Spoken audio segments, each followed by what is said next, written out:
اعوذ باللہ من الشیطان الرجیم بسم اللہ الرحمن الرحیم ویل لکل ہمزۃ لمزہ الذی جمع مالا وعددہ يحسب أن ماله أخلده كلا لينبذن في الحطمة وما أدراك ما الحطمة نار الله الموقدة التي تطلع على الأفئدة إنها عليهم مؤصدة فی عمد ممددہ صدق اللہ العظیم۔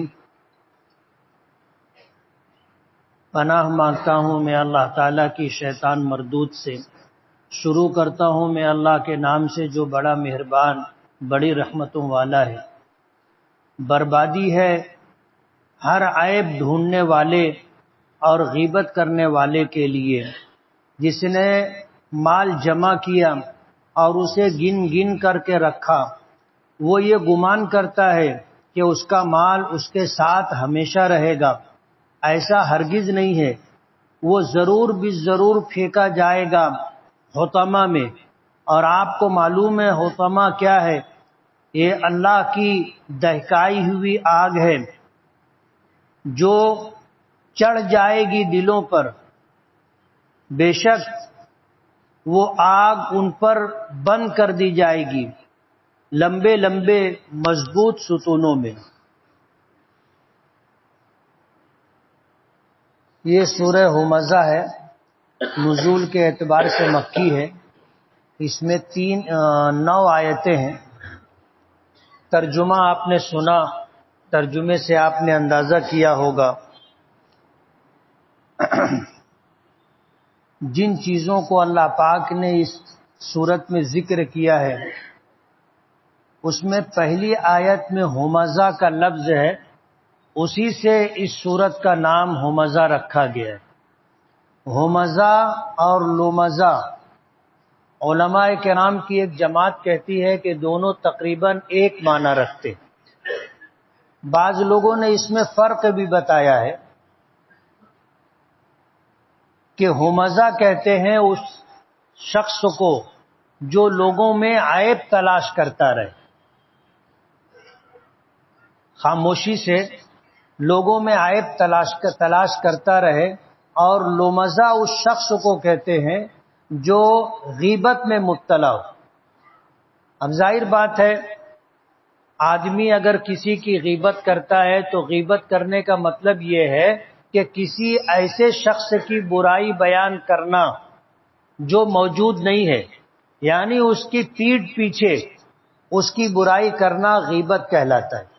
نبی کریم صلی اللہ علیہ وسلم سے غیبت کرنے والے کے بارے میں جب شدید بیانات سامنے آئے تو ایک صحابی نے پوچھا کہ اللہ کے رسول، جس شخص کے بارے میں اس کی غیر موجودگی میں بات کہی جا رہی ہے، اگر وہ بات واقعی اس میں پائی جاتی ہے تو حضور نے فرمایا تبھی غیبت ہے۔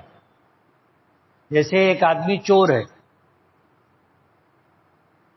اب اس کی غیر موجودگی میں آپ لوگوں کے درمیان اس کا تذکرہ کر رہے ہیں اور بتا رہے ہیں کہ وہ چور ہے، وہ واقعی چور ہے اور آپ اس کا تذکرہ کر رہے ہیں تو یہ غیبت ہے۔ اللہ کے نبی صلی اللہ علیہ وسلم نے فرمایا کہ اگر اس میں واقعی وہ عیب ہے جسے تم بیان کر رہے ہو تو غیبت ہے، اور اگر اس میں وہ عیب نہیں ہے کہ وہ چور نہیں ہے اور تم اسے لوگوں کے درمیان اس کی غیر موجودگی میں چور بتا رہے ہو، تو حضور نے فرمایا کہ یہ تو غیبت سے بھی بڑا گناہ ہے، جس کو بہتان کہتے، الزام لگانا کہتے۔ ہماری شریعت اسلام اخلاقیات پر بہت زور دیتی، ایک مسلمان کو کیسا رہنا چاہیے۔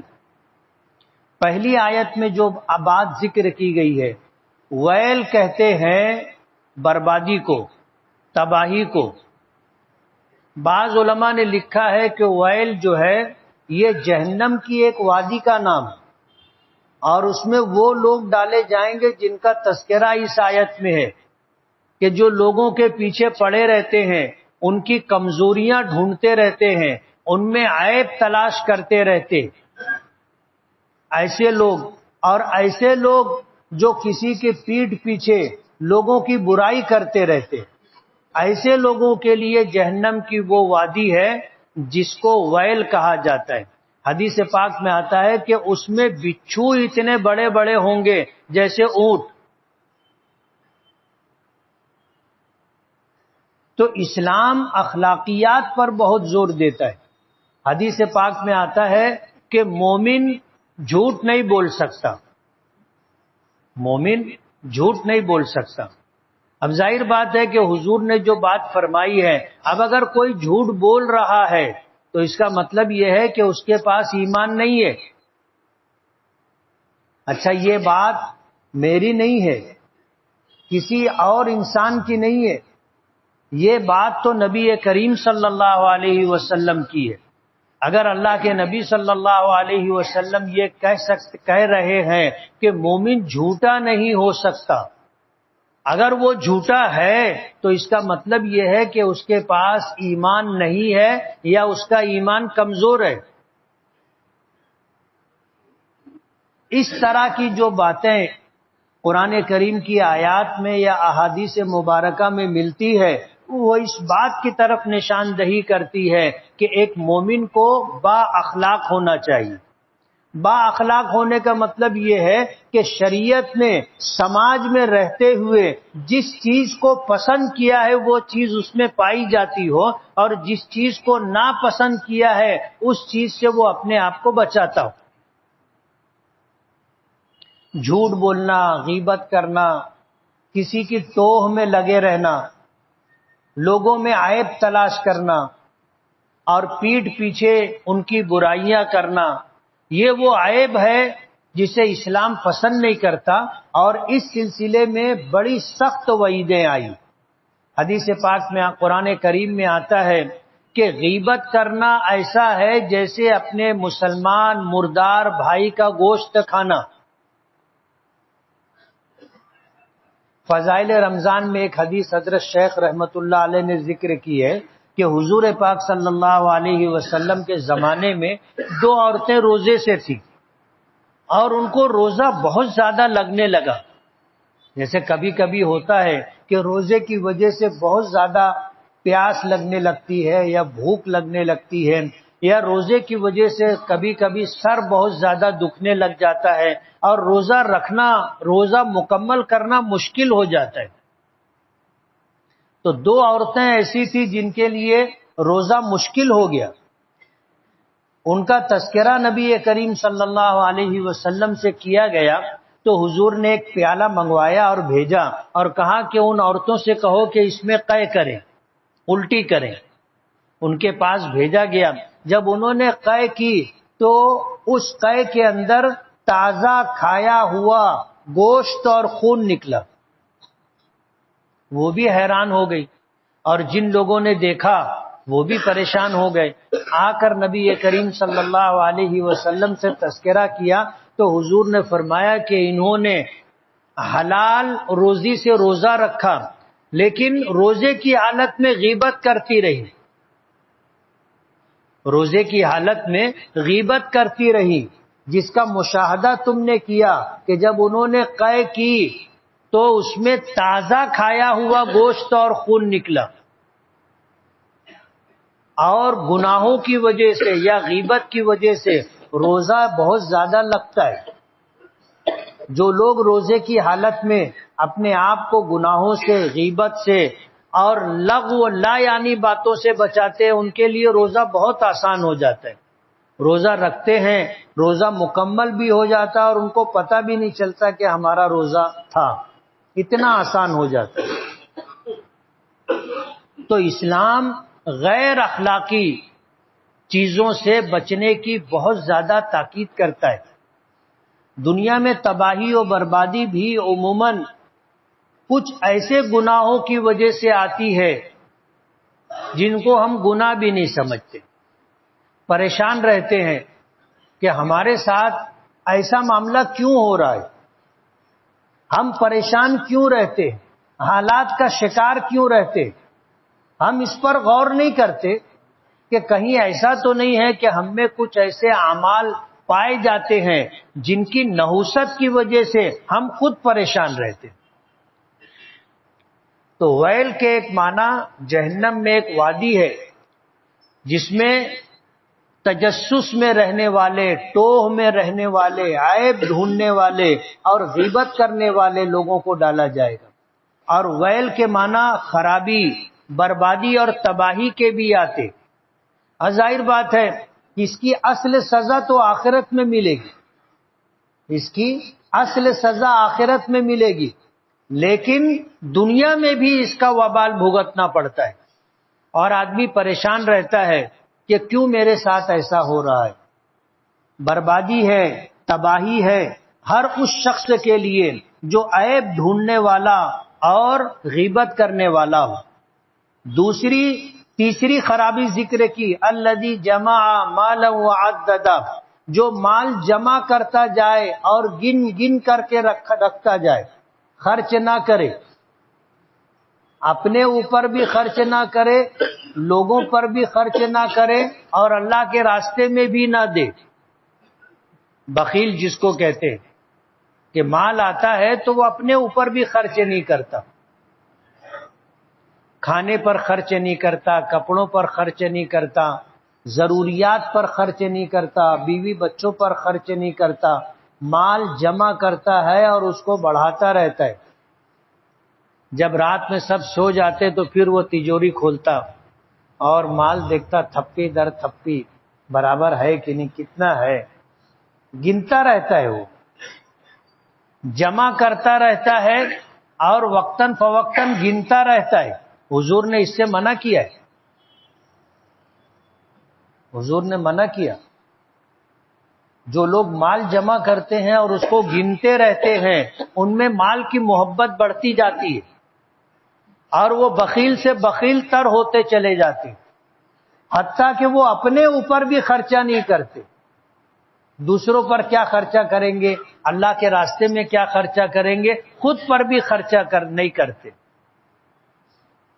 برائی بیان کی، الذی جمع مالا وعددا، جو مال جمع کرتے ہیں اور گن گن کر کے رکھتے رہتے ہیں، خرچہ نہیں کرتے. فی نفسہ، مال جمع کرنا برا نہیں ہے. اب اللہ نے دیا ہے، ظاہر بات ہے جو ہمارے نصیب و مقدر میں اللہ نے لکھ دیا ہے وہ ہم کو ملے گا. اور اللہ نے کسی کے لیے غریبی مقدر کر دی ہے، کسی کے لیے امیری مقدر کر دی ہے. غریب لاکھ جتن کرتا ہے کہ اس کے پاس مال آئے، نہیں آتا، اور امیر آدمی کوشش بھی نہیں کرتا، مال آتا رہتا ہے اس کے پاس.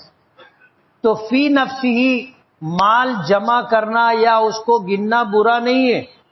اللہ پاک اس میں اس بات کو بیان کرنا چاہتے ہیں کہ وہ مال گن گن کر رکھتا رہتا ہے، نہ اپنی ذات پر خرچ کرتا ہے نہ اللہ کے راستے میں خرچ کرتا ہے.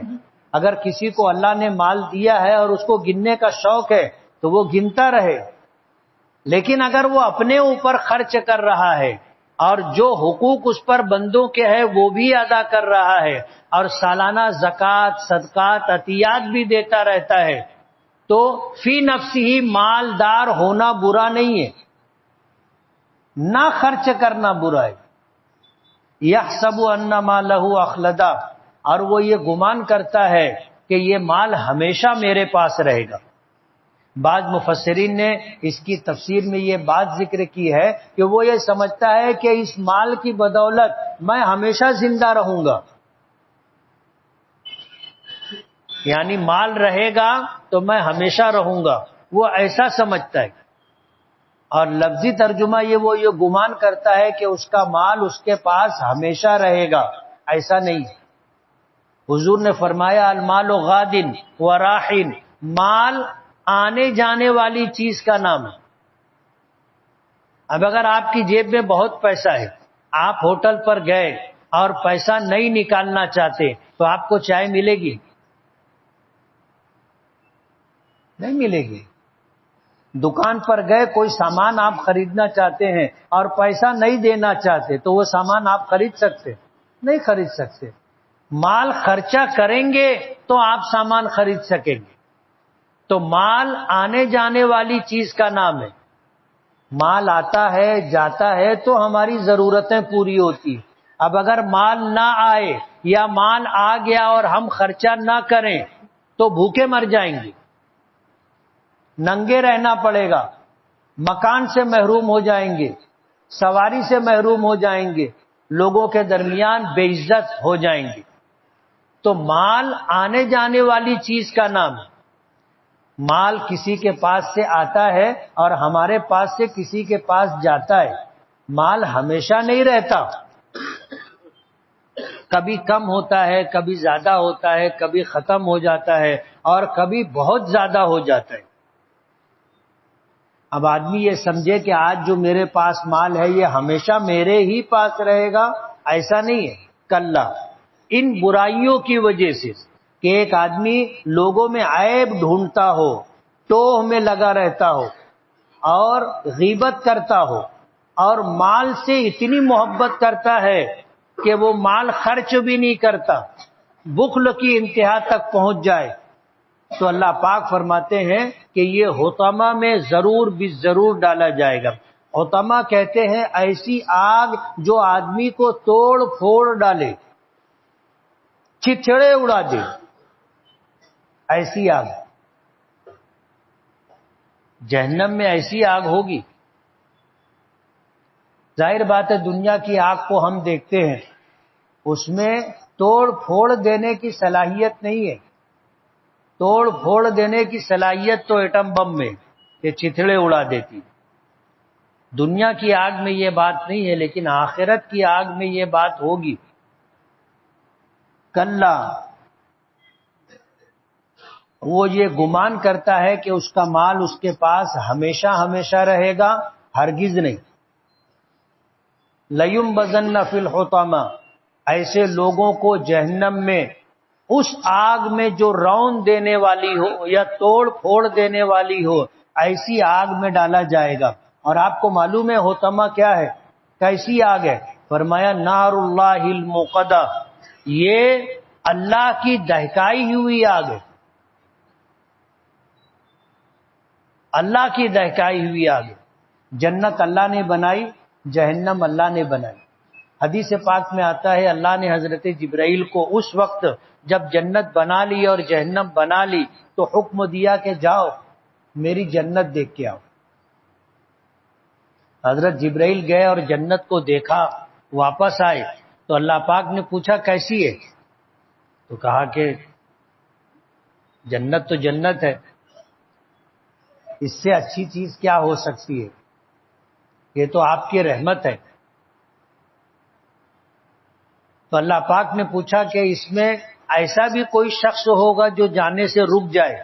فرمایا کہ نہیں، ایسا تو کوئی بھی نہیں ہوگا جس کو اختیار دیا جائے کہ تو جنت میں چلا جا اور وہ نہ جائے، ایسا تو کوئی بھی نہیں ہوگا. تو اللہ پاک نے فرمایا ٹھیک ہے. پھر اللہ پاک نے فرمایا کہ جاؤ جہنم دیکھ کر کے آؤ. جبرائیل گئے اور جا کے جہنم دیکھی، واپس آئے تو پوچھا کہ کیسی ہے؟ بولے آپ کا عذاب ہے، آپ نے بنایا ہے اور آپ اس کے ذریعے سے لوگوں کو عذاب دیں گے، تو وہ تو آپ کا عذاب ہے. کہا کہ کوئی اس میں جانا چاہے گا؟ بولے کوئی نہیں جانا چاہے گا، ہر آدمی اپنے آپ کو اس سے دور رکھے گا. اللہ پاک نے فرمایا ٹھیک ہے. پھر جنت کو مکارے سے گھیر دیا چاروں طرف سے، اور جہنم کو خواہشات سے گھیر دیا چاروں طرف سے. اللہ پاک نے فرمایا کہ پھر جاؤ دیکھو. حضرت جبرائیل گئے، جا کے جنت کو دیکھا تو چاروں طرف سے مکارے سے گھری ہوئی تھی، یعنی ایسے کاموں سے گھری ہوئی تھی، ایسے اعمال سے گھری ہوئی تھی جس کو کرنے کے لیے نفس راضی نہ ہو، دل آمادہ نہ ہو. فجر کی اذان ہوگی، نرم گرم بستر چھوڑ کر کے آدمی کو مسجد آنا پڑے گا. دل مانتا ہے؟ دل تو یہ چاہتا ہے کہ بہت اچھا موسم ہے، کمبل میں لپٹ کر کے آدمی سوتا رہے. مکارے ایسی چیزیں جس کو کرنے سے نفس پیچھے ہٹتا ہے. پھر اللہ پاک نے کہا کہ جہنم دیکھو گئے تو اسے خواہشات سے گھیر دیا تھا. من مانی زندگی، جو دل چاہے وہ کرو. حضرت جبرائیل واپس آئے تو اللہ پاک نے پوچھا کہ اب، بولے اب جنت میں جانا بہت مشکل ہے. جنت میں جانا اب بہت مشکل ہے کہ آدمی خلاف طبیعت چیزوں کو اللہ اس کے رسول کی رضا کے لیے کرنا چاہے. دل نہیں چاہتا، بستر نہیں چھوڑتا. ساتھیوں کا گروپ ہے، ساتھیوں کے ساتھ بیٹھے ہوئے ان کو چھوڑ کر کے مسجد آنا دل نہیں چاہتا. بولے اب جنت میں جانا مشکل ہے. کہا کہ جہنم میں، بولے جانا بہت آسان ہو گیا ہے. آدمی من چاہی زندگی گزارے، جو دل چاہے، اللہ اس کے رسول کے حکم کی خلاف ورزی کرتے ہوئے جو دل چاہے وہ کرتا رہے. اور آدمی اپنا جائزہ لے. جب نیکی کرنے کے لیے دل آمادہ نہ ہو تو یہ سمجھ لینا کہ یہ جنت میں جانے سے روکنے کا سبب ہے. اور جب اللہ اس کی رسول کی نافرمانی کرنے کے لیے دل آمادہ اور تیار ہو تو سمجھ لینا چاہیے کہ یہ جہنم میں لے جانے والا راستہ ہے. فرمایا نار اللہ الموقدہ، یہ اللہ کی دہکائی ہوئی آگ ہے. التی تطلع علی الافئدہ، اور یہ دل پر چڑھتی چلی جائے گی. دل پر چڑھتی چلی جائے گی. دنیا کی آگ بھی جلاتی ہے لیکن دل تک نہیں پہنچ پاتی. دل تک پہنچے اس سے پہلے آدمی مر جاتا. یعنی جب آگ لگی اور کوئی آدمی آگ میں پھنس گیا تو یہ آگ اس کو جلا رہی ہے لیکن دل تک نہیں پہنچ پاتی. دل تک پہنچنے سے پہلے آدمی مر جاتا ہے. لیکن جہنم میں ایسا ہوگا کہ وہ آگ دل تک پہنچ جائے گی. وجہ اس کی یہ ہے کہ آخرت میں موت نہیں ہے. آدمی مرنا بھی چاہے گا تو موت نہیں آئے گی. اس لیے یہ آگ دل تک پہنچ جائے گی. کتنی اذیت اور تکلیف ہوگی ہم اندازہ بھی نہیں کر سکتے، لیکن موت نہیں آئے گی. التی تطلع علی الافئدہ، یہ آگ ایسی ہوگی جو جہنمیوں کے دلوں تک پہنچ جائے گی. انہا علیہم مؤصدہ، اور یہ آگ ان پر بند کر دی جائے گی. سائزنگ میں بوائلر دیکھے ہو، ایک دروازہ ہوتا ہے، اس کو کھولتے ہیں اور پھر اس میں لکڑی اکڑی ڈال کر کے پھر بند کر دیتے ہیں. اگر کسی انسان کو اس میں ڈال کر کے بند کر دیا جائے تو جہنم میں ایسا ہی ہوگا. جہنمیوں کو جب جہنم میں ڈالا جائے گا تو وہ اپنی مرضی سے ادھر ادھر بھی نہیں ہو پائیں گے. آگ ان پر ایسے ڈال کر کے بند کر دی جائے گی. انہا علیہم مؤصدہ، یہ آگ ان پر بند کر دی جائے گی. فی عمد ممددہ، لمبے لمبے ستونوں میں. ان کو ستونوں میں باندھ دیا جائے گا. جب جہنمیوں کو جہنم میں ڈالا جائے گا تو آگ میں ان کو باندھ دیا جائے گا، وہ ہل بھی نہیں پائیں گے. جہاں ان کو ڈالا جائے گا وہاں سے نکل بھی نہیں پائیں گے.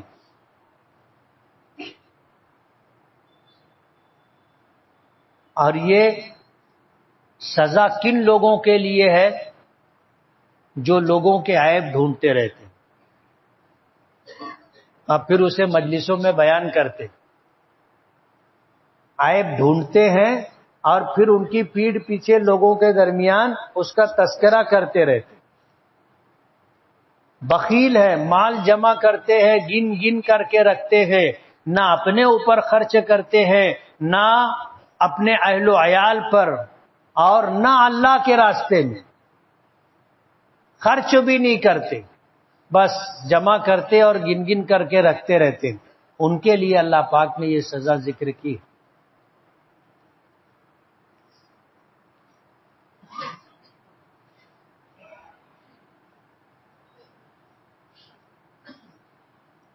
موجودہ حالات میں ہندوستان میں مسلمانوں پر بہت ظلم کیا جا رہا ہے، تو ہمارے علماء جہاد کا فتویٰ کیوں نہیں دیتے؟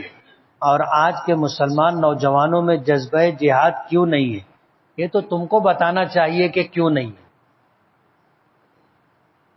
جہاد آسان بات نہیں ہے. جہاد کے معنی یہ ہے کہ اچھائی کو باقی رکھنے کے لیے یا بھلائی کے وجود کے لیے آدمی کوشش کرے، اور آخری کوشش یہ ہے کہ اس کے لیے اپنی جان دے دے. اس کو جہاد کہتے. حضرت مولانا سید اسد مدنی رحمت اللہ علیہ سے کسی نے پوچھا تھا کہ حالات اتنے خراب ہیں، جمعیت علماء کے آپ صدر ہیں، آپ جہاد کا فتویٰ کیوں نہیں دیتے؟ تو فرمایا کہ تم 50,000 افراد ایسے لا کے مجھے دے دو جو میرے ایک اشارے پر مرنے کے لیے تیار ہو جائیں، تو میں جہاد کا فتویٰ دے دوں گا. ایک آدمی بھی نہیں آیا نا. اب جہاد کا فتویٰ دے دیں گے، کرنے والا بھی تو چاہیے نا. اب آپ خود ہی لکھ رہے ہو کہ نوجوانوں میں جذبہ نہیں ہے، تو پھر جہاد کا فتویٰ علماء کرام کیسے دیں گے؟ دنیا میں کتنے مذاہب ہیں اور کتنے دھرم ہیں اللہ ہی جانتا ہے، مجھے نہیں معلوم. میں استخارہ کرتا ہوں پر غلط ہو جاتا ہے، اس کا صحیح طریقہ بتائیں. استخارے کا صحیح طریقہ وہ جو مقبول اور مسنون دعائیں ہیں، اور بھی کتابوں میں آپ کو مل جائے گا کہ رات میں سونے سے پہلے اچھی طرح وضو کر کے 2 رکعت نماز صلاۃ استخارے کی نیت سے پڑھیں اور اللہ سے دعا کریں. استخارے کی دعا پڑھیں، اللہ سے دعا کریں کہ میری شادی لگ رہی ہے فلاں جگہ، میرے لیے اس میں بھلائی اور خیر ہے یا نہیں. تو اشارہ مل جائے گا یا صراحتاً آپ کو دکھائی دے دے گا کہ آپ کی شادی ہو رہی ہے، بارات نکلی ہے، آپ کے گھر لوگ جمع ہیں، ایسا اشارہ مل جائے گا. آپ نوشہ بن رہے. یا دوسرا اشارہ مل جائے گا کہ تمہاری شادی کی تم تیاری کر رہے تھے، کسی نے آگے منع کر دیا. حضرت مولانا پیر ذوالفقار نقشبندی کے متعلق کوئی معلومات بتلائیے کہ یہ شخصیت کون ہے اور ان کا مقام کیا ہے. اللہ کے ایک ولی ہیں، پاکستان کے رہنے والے ہیں. ہندوستان میں بھی بہت سارے لوگ ان سے بیعت ہیں.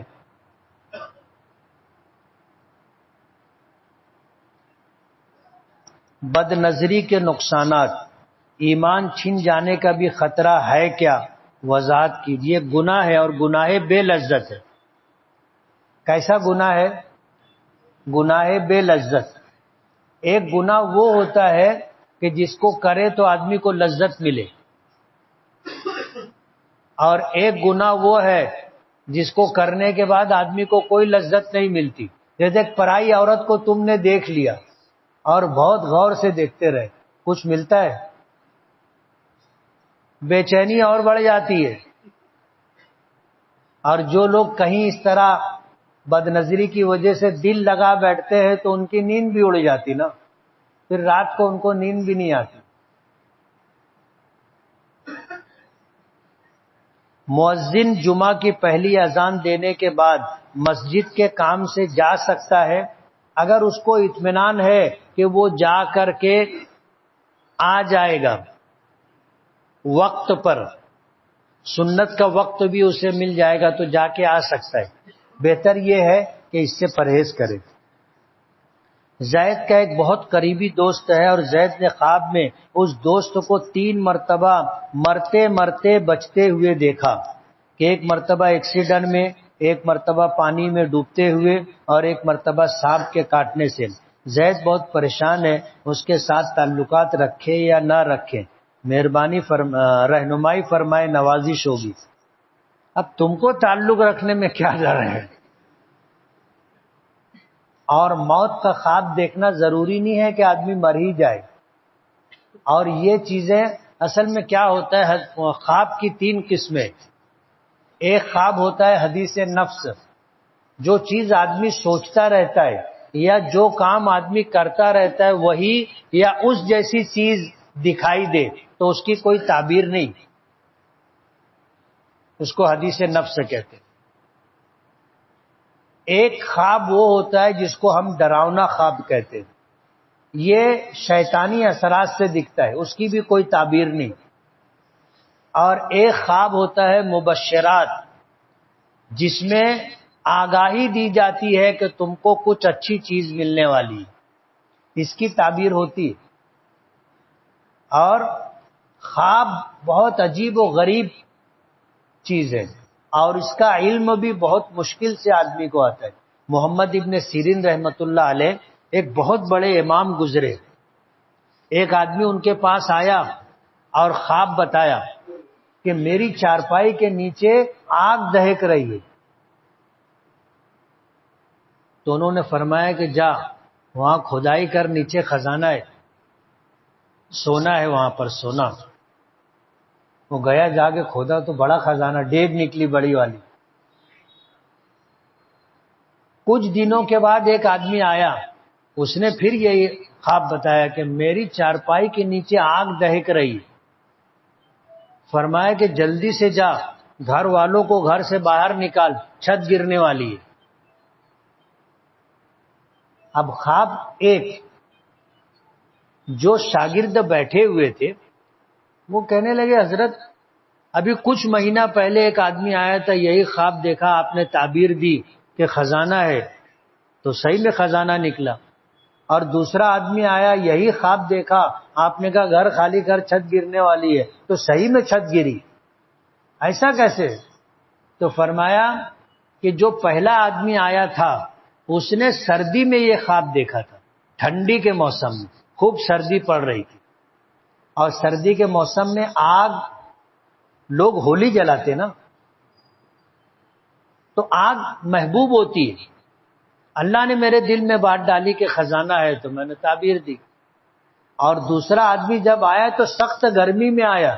اب ظاہر بات ہے گرمی کے موسم میں آگ کے قریب آدمی جاتا ہے؟ نہیں جاتا، وحشت ہوتی ہے۔ اللہ نے میرے دل میں بات ڈالی کہ چھت گرنے والی ہے تو میں نے تعبیر دی۔ تو ایک خواب کی الگ الگ تعبیر بھی ہوتی ہے، موسم کے بدلنے سے، حالات کے بدلنے سے، افراد کے بدلنے سے۔ اب یہ ظاہر بات ہے تعبیر دینے والے کے پاس اتنا علم ہونا چاہیے، اتنا علم ہونا چاہیے کہ وہ ان سب چیزوں کو سمجھ کر کے بتائے کہ کیا ہوگا۔ ہر عالم نہیں بتا سکتا، ہر عالم نہیں بتا سکتا۔ اور اچھے سے اچھے خواب کی بسا اوقات بہت خراب تعبیر ہوتی ہے، اور برے سے برے خواب کی بسا اوقات بہت اچھی تعبیر ہوتی۔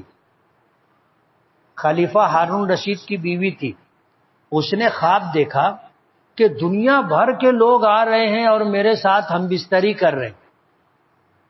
اب آپ سوچو یہ خواب کیسا ہے کہ ایک عزت دار خاتون، خلیفہ وقت کی بیوی، یعنی بادشاہ کی بیوی، رانی اور مہارانی یہ خواب دیکھے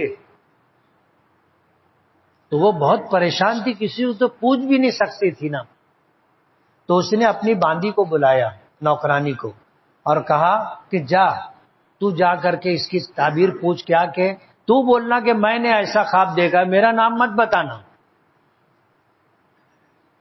تو وہ باندی گئی اور محمد ابن سیرین رحمت اللہ علیہ کے پاس جا کر اس نے کہا کہ حضرت میں نے خواب دیکھا ہے، اور پھر اس نے یہ خواب سنایا۔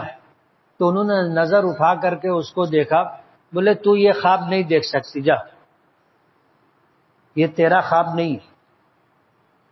وہ پریشان ہو گئی، واپس آئی، آ کر کے ملکہ کو کہا کہ انہوں نے تو مجھ کو بھگا دیا اور کہا کہ تو یہ خواب نہیں دیکھ سکتی۔ بولے انہوں نے یہ بات کہی ہے؟ بولے ہاں۔ بولے جا تنہائی میں ان سے کہنا کہ ملکہ زبیدہ نے یہ خواب دیکھا ہے۔ تو وہ گئی اور تنہائی میں جا کر کہا کہ حضرت یہ خواب خلیفہ وقت کی بیوی ملکہ زبیدہ نے یہ خواب دیکھا ہے۔ بولے ہاں وہ یہ خواب دیکھ سکتی ہے، تو نہیں دیکھ سکتی۔ بولے تعبیر؟ بولے اللہ اس سے ایسا کام لے گا جس سے دنیا بھر کے لوگ فائدہ اٹھائیں گے۔ تو اللہ پاک نے جب وہ حج پر گئی اور حاجیوں کو پانی کی تکلیف دیکھی تو اس نے نہر زبیدہ بنوائی۔ آج بھی اس کے باقیات ہیں۔ مکہ مکرمہ سے 80 میل کے فاصلے پر وہاں پر ایک چشمہ ہے، زمین سے پانی ابلتا ہے، اس نے وہاں سے نہر بنوائی جو مکہ مکرمہ ہوتے ہوئے منا مزدلفہ عرفات تک گئی۔ تو دنیا بھر کے لوگ حج کے لیے آتے تھے اور اس پانی سے فائدہ اٹھاتے تھے۔ اب خواب تو کتنا برا ہے، تعبیر کتنی اچھی۔ تو کبھی خواب بہت برا ہوتا ہے، تعبیر بہت اچھی ہوتی، اور کبھی خواب بہت اچھا ہوتا ہے اور تعبیر بری ہوتی۔ تو یہ ہر شخص کے پاس یہ علم نہیں ہوتا۔ مفتی صاحب گھر میں اگر کوئی عورت کسی نامحرم سے فون پر بات کرتی ہو تو کیا گھر کے سرپرست کو بتا دینا چاہیے؟ اگر بتایا گیا تو یقیناً گھر ٹوٹ جائے گا، تو کیا بتا دینا چاہیے؟ گناہ تو نہیں ملے گا۔ جو یہ حرکت کرتی ہے اس کو پہلے روکنا چاہیے کہ دیکھ تو یہ کام بند کر، نہیں بند کرے گی تو میں پھر بول دوں گا، تیرے شوہر کو بول دوں گا، تیرے باپ کو بول دوں گا، گھر خاندان کے بڑے کو بول دوں گا۔ اس کے بعد بھی اگر وہ نہ مانے تو آپ اچھے انداز میں بتا سکتے ہیں۔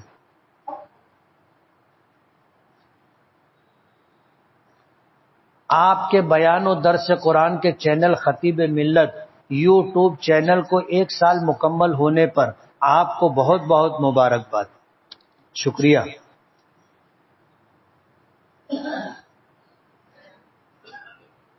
کسی کافر یا غیر مسلم کے لیے دعا کرنا کیسا ہے؟ کر سکتے، دعا کریں کہ اللہ اس کو ہدایت دے دے۔ سب سے اچھی دعا اس کے لیے یہ۔ اگر کوئی گناہ کسی شخص سے بار بار ہوتا ہو اور وہ ہر بار توبہ و استغفار کرتا ہو اور یہ سوچتا ہو کہ اس بار میں یہ گناہ چھوڑوں گا پھر بھی نہیں چھوٹتا تو کیا کرنا چاہیے؟ کوشش کرتے رہنا چاہیے گناہ چھوڑنے کی، اور گناہ ہو جانے کے بعد سچی پکی توبہ کرنا چاہیے۔ پھر گناہ ہو جائے پھر سچی پکی توبہ کرنا چاہیے۔ انسان کا نفس اور شیطان پیچھے لگا ہوا ہے اور وہی گناہ پر آمادہ کرتا ہے، اور توبہ کر لینے سے وہ گناہ معاف ہو جاتا ہے۔ اس لیے توبہ کرتے رہنا چاہیے۔ ایک عورت کی دعا عدت کے ایام میں قبول ہوتی ہے، تو کیا عدت کے بعد بھی اس کی دعا اور اثر و ثواب ویسے ہی ملے گا؟ اور عدت کی کیا فضیلت ہے؟ عدت اللہ پاک کا ایک حکم ہے۔ شوہر کا انتقال ہو جائے یا شوہر طلاق دے دے تو یہ بہت بڑا نقصان ہے عورت کے لیے، اور اتنا بڑا صدمہ ہے کہ وہ مہینوں اپنے آپ کو سنبھال نہیں پاتی۔ اس لیے اللہ پاک نے اس کے لیے عدت رکھی ہے، ایک وجہ۔ دوسری وجہ، شوہر کے انتقال کے بعد یہ حاملہ ہے یا نہیں ہے اس بات کی وضاحت ہو جائے، اس لیے اس کو جو ہے روکا جاتا ہے کہ یہ اتنے دنوں میں کسی سے نکاح نہیں کر سکتی اور بلا ضرورت بشری یعنی انسانی ضروری تقاضوں کے بغیر گھر سے نہیں نکل سکتی۔ وضو کرتے وقت ری خارج ہو جائے تو کیا کرے؟ جتنا وضو کیا اتنا وضو ٹوٹ گیا، پھر سے وضو کرے۔ اگر کوئی شخص محفل میں بیٹھ کر کہہ دے کہ میں نے فلاں کو اپنے نکاح میں قبول کیا تو کیا نکاح قائم ہو جائے گا؟ ایسے ہی اگر نکاح ہونے لگتا تو پھر کیا تھا، سب کی چار چار ہوتی نا۔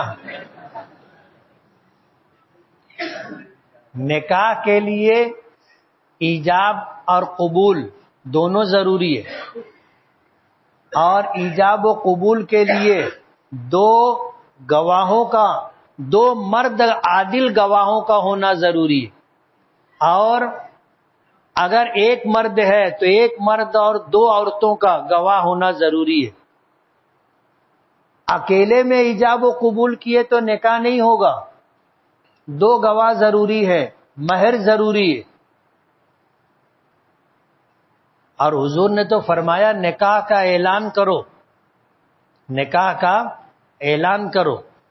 اس لیے صرف قبول کرنے سے نکاح نہیں ہوگا، ایجاب بھی چاہیے کہ وہ عورت یہ کہے کہ میں اپنے آپ کو آپ کے نکاح میں آنے کے لیے پیش کرتی ہوں۔ آپ کہو گے میں قبول کرتا ہوں، دو گواہ رہیں گے، مہر طے ہوگا تو نکاح ہوگا۔ اب سامنے سے ایجاب ہے نہیں، پیشکش نہیں ہے، اور تم اپنے ہی اپنا قبول کرتے جا رہے ہو، تو اس سے نکاح نہیں ہوتا۔ مارکیٹ سے شیئر لے کر ایک مہینہ، دو مہینہ یا سال بھر کے لیے اپنے پاس رکھنا اور پھر اس کا پرائز بڑھنے پر اسے سیل کر دینا کیسا ہے؟ جائز اور حلال ہے۔ شیئر کہتے حصے کو۔ آپ کسی ایسے کاروبار میں جو جائز اور حلال ہے اور آپ اس میں حصے دار بن رہے ہیں تو یہ جائز کاروبار ہے، آپ اس کا نفع لے سکتے ہو۔ اور اگر ناجائز کاروبار ہے تو آپ کے لیے اس کا شیئر خریدنا جائز نہیں۔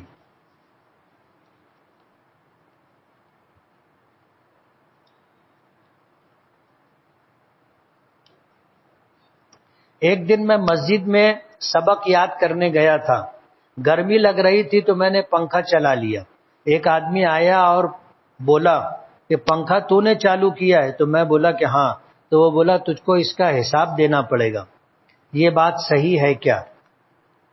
مسجد اللہ کا گھر ہے، اور یہاں لائٹ اور پنکھا عبادت کرنے والوں کے لیے۔ کس کے لیے؟ اگر قرآن کریم یاد کرنے کے لیے تم بیٹھے ہو، حفظ کے طالب علم ہو، اور لائٹ چالو کر کے یا پنکھا چالو کر کے آپ قرآن کریم کی تلاوت کر رہے ہو تو کر سکتے ہو، لیکن انتظامی معاملات میں اگر مسجد کے ذمہ داروں کی طرف سے اس کی اجازت نہیں ہے تو نہیں کرنا چاہیے۔ سمجھ رہے ہو؟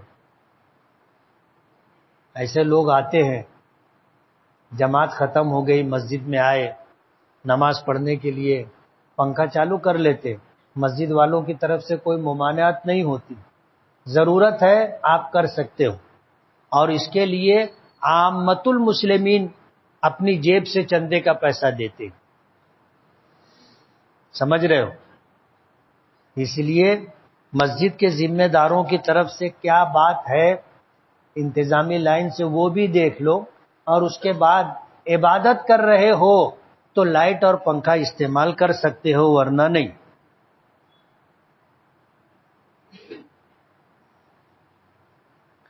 امام صاحب کی 2 رکعت ہو گئی، ہم مسجد میں آئے اور نماز میں شامل ہو گئے، تو جب امام آخری رکعت کے قاعدے میں بیٹھا ہوگا تو ہمیں اتحیات پڑھ کر درود ابراہیم پڑھنا ہے یا نہیں؟ اگر ہماری کوئی رکعت چھوٹ گئی ہے اور ہم مسجد میں آئے، جماعت میں شامل ہو گئے، امام جو قاعدہ اخیرہ میں بیٹھا ہے تو ہم صرف اتحیات پڑھ کر کے خاموش ہو جائیں گے، درود شریف اور دعائے معصورہ نہیں پڑھیں گے، اس لیے کہ یہ ہمارا قاعدہ اخیرہ نہیں ہے، ہماری تو کچھ رکعت باقی رہ گئی ہے، ہمارا قاعدہ اخیرہ بعد میں آئے گا، یہ ہمارا قاعدہ درمیان کا ہے، اس لیے صرف اتحیات پڑھیں گے۔